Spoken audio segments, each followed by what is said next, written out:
A human versus a zombie. We're going to let you know who's winning that fight in UFC action this weekend. You've come to the right place for all things UFC. It's Wager Talk Extra. I'm your host, Dan Alexander, and joining me is the best in the biz when it comes to combat sports. It's Kyle Anthony, and I knew you would have liked that little setup there. A little zombie action. The Korean zombie is in action this weekend You're, against Max Holloway.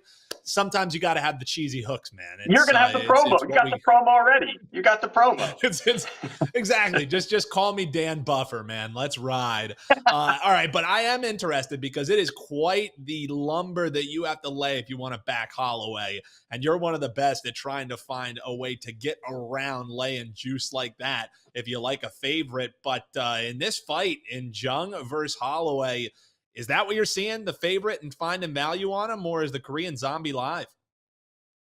Absolutely, there's going to be some opportunity to play some money, but we're going to get away from that minus 800 number. Now, obviously, Max Holloway, GOAT of the featherweight division, besides, the guy by the name of Alexander Volkanovski. But besides for him, Max has been the guy in the division. The other side, you've got the Korean zombie, big guy overall, power puncher, durable. But when you're looking at this fight, the first thing is you got to realize that Max Holloway is 31 years old, which is absolutely impressive. Every time I cap him and go back, you look at the fights, what he's done in his career, and guys he's beaten, his title run. It's impressive he's only 31 years old at this point in his career. On the other side here, you've got the zombie. He's 36, but when you're looking at this fight stylistically, there are all of the advantages that are going to be going to Max Holloway in this fight. Obviously, we're looking at this line.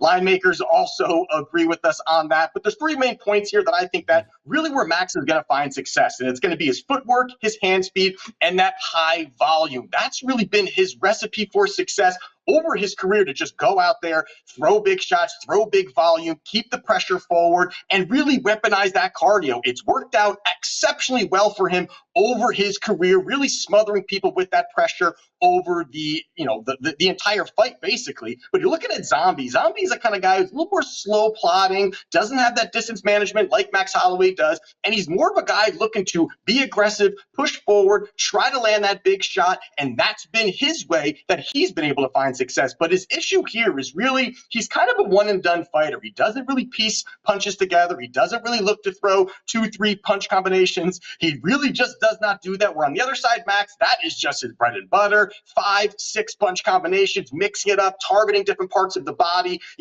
body, leg, head, mixing all that up. Now, the one part of it that I think that, when people ask me, hey, does the Zombie have any opportunity or any path to victory in this fight? It really does. Hey, listen, could he land a big counter shot and rock Max and then all of a sudden put him down? Of course, it's fighting. Anything's possible. But I really think that you got to have the Zombie level changing, looking for takedowns, looking for opportunities to mix it up a little bit and not just stand at range. Max is so good at distance management. He's going to allow all of that to happen, and that's just not how Zombie fights. Plodding forward style, not very quick-footed, not very quick developing combinations. All those things really help him. Now, if you look at the takedown part of it, Max Holloway supports an 84% takedown defense rate. Going to be tough to take him down. On the other side here, 47% success rate for the Zombie. That's going to be very difficult. Again, it's going to close some of those windows. But if we're looking forward to your point here, how we're going to bet this fight and how it kind of plays out. And I think this fight has legs. I think this fight kind of gets to the distance. I think both of these guys, very durable, historically very durable, and guys also that you look at Max, Max is not a finisher. Over his last 8 fights, all of them were 5-rounders, and all of them went to the decision. So he has won some, he's lost some, fought some killers throughout that, absolutely. But you're looking at just, does he have the finishing potential? Does he have finishing upside? Not really. He just doesn't really do that. He can take a beating. He can give a beating. That's kind of the way that he's been. The last time that he actually put somebody away was back in 2018. That was Brian Ortega, which was a doctor stoppage. And then you look on the other side here with Zombie. Zombie here, since 2013, he's only been knocked out 3 times. Yes, there was a lapse where he wasn't fighting for a couple of years, but you look at that, 2013, that was Jose Aldo in the 4th round. Then you look at Yair Rodriguez, that was the 5th round with seconds left where he got knocked out. And then it was Volkanovski in the 4th round, which the world beater Volkanovski. So you look at this, I think Max Holloway works at distance, works at range, works his footwork, keeps that pitter-patter shot going, does not have that finishing potential. And I really think this is a spot where Max Holloway wins via points. We're looking at plus 165, getting off this big minus 800 number and climbing. So I think it's a great spot. It's been his path, and I really think he goes out there, puts on a dominant performance, and wins via points. So Max Holloway via points, plus 165. It's a true art form, Kyle, that you're able to take a minus 800, give a breakdown like that, and then leave us with plus money. It never ceases to amaze me. That's one I'll be adding to my card. Absolutely. And still, you're not done yet because you have a featherweight fight you want to look at, and it's Giga Chikadze. He's taking on Caceres, and his opponent is coming off of a pretty nice win, I guess, against kind of a guy who's been through the ringer and Daniel Pineda, but coming off a decision win in his last time out, and that was all the way in June, so he'll be ready to go. How are you breaking down this featherweight fight?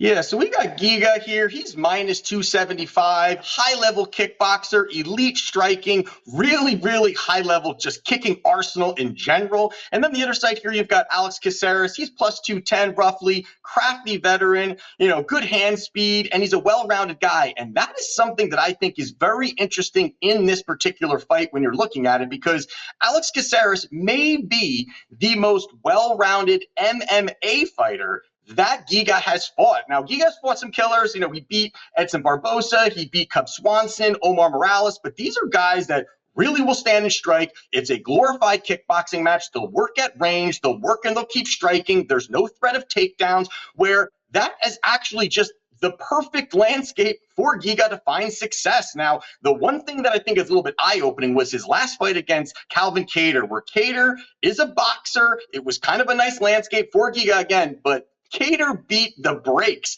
off of Giga Chikadze over 5 rounds. It was a 50-45 scorecard, dominated, bullied him, pushed forward. Giga looked lost and just absolutely got beat. That was back in January of 2022. So that was the last time that we have seen Giga fight. Now you look on the other side here with Alex Caceres. And Caceres, he's known, he's a well-liked guy within the UFC, but people kind of look at him as this more of a bottom feeder kind of fighter. But he's 7-1 out of his last 8 appearances. He's beaten some decent guys. To your point, Daniel Pineda in his last fight, probably the best that we have seen Caceres look over his career. He beat Choi, he beat Julian Erosa. These are some competitive guys. He looked good overall in there, and that's the one thing that you're looking at is how can Caceres find success? What is his path now? Now, the first thing I think is that he can strike. Giga has that kickboxing arsenal, but Caceres is light-footed, good boxing, good footwork, has some good tools. Plus the fact he can get these takedowns. I think that's a path for him here. Grappling can definitely be a path. Looking to get takedowns, looking to get control time. He is very slick when he's going to the back, absolutely slick. If he gets Giga down once, there's a chance that there could be a submission happening right there, or he can bank around and get an opportunity there. 68% takedown success rate for Caceres. So he is so well-rounded where it could keep this kicking arsenal and all of these great weapons that Giga has kind of on the back foot a little bit and allowing Caceres to dictate the pace of the fight here. So I think this is a dog or pass spot here. I like Alex Caceres. I think this line is too wide. I think that plus 210 is a good number and a good sprinkle spot. So I do like Alex Caceres to get the job done, plus 210. And all plus money all the time from my man Kyle Anthony. He's got a 4% play up right this moment over at his page, wt.buzz/KA. There's also some other plays in that package. You can get it all for $15. Get ready to go for UFC Fight Night with the best in the biz. Kyle, always a pleasure. Best of luck this weekend, man. And that does it for another edition here, an all plus money combat edition of Wager Talk Extra. If you like the show, just hop below, hit that like button and hit subscribe, because you never got to go anywhere for more actionable info, because all the tools you need to bet all the sports you love is just a click away right here on Wager Talk TV.